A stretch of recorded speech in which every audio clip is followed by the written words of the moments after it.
So hi guys, I'm going to be doing a really quick review of the Fairywill D7 toothbrush. So I ordered this for $19.99 off Amazon and I'm really impressed. It comes with the toothbrush and it also comes with a coconut charcoal toothpaste and an array of accessories including hard bristle, soft bristle and an extra replacement head. To charge the electric toothbrush, so at the bottom we've got a little port here and it comes with its own USB charger, so that one into the bottom. USB, really handy. I'm very impressed with that.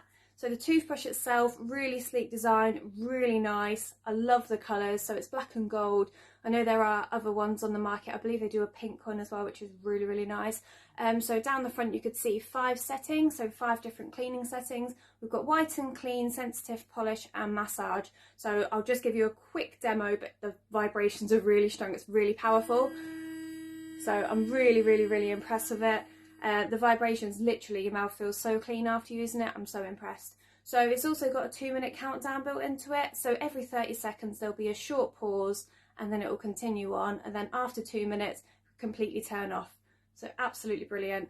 As I said, it comes with the toothpaste, which is really good. It's natural, no bad ingredients or anything, and it's really good to naturally whiten your teeth. So yeah, £20 Amazon. Absolutely amazing, so much better than any other electric toothbrush I've ever seen on the market, ever used. Really impressed. Please go and get yourself one. $19.99. You can't go wrong. Fairywill D7. Thanks for watching.